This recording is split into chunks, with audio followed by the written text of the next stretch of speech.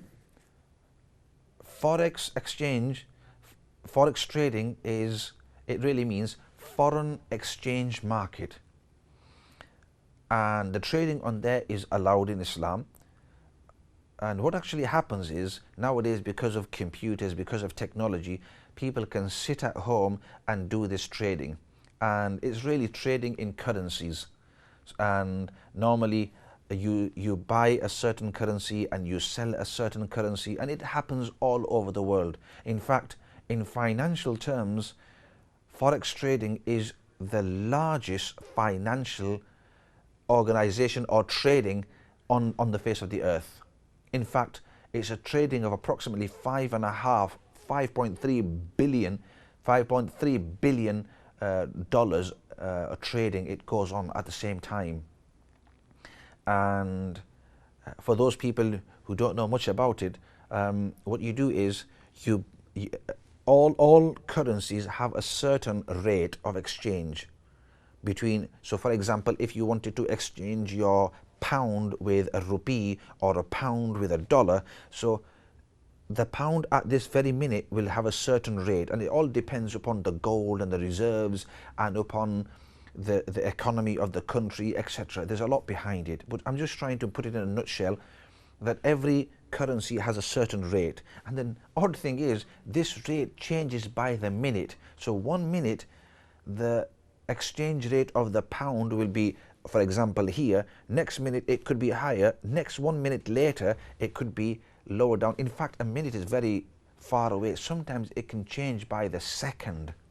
So those people who are into it, what they can do is they can buy $1,000 or maybe $1 million or $100,000 or $50,000, and then when the exchange rate fluctuates, goes higher or lower, when they sell that straight away, they earn upon it, or sometimes they even lose upon it.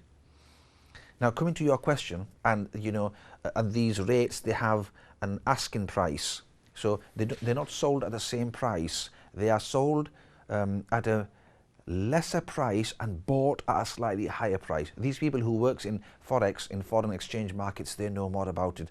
And so you have an asking price, and which is the price that you buy it at, and then you have a bid price. That means a selling price. And the difference between them, they normally call it the spread. It's called the spread. But anyway, that's a bit of background for those maybe who want to go into it or who want to know more about it. So the question is foreign exchange allowed? And in a nutshell, yes, it is allowed. And your question is, it seems like it's gambling, and the answer is it's not gambling, because it's just like anything else.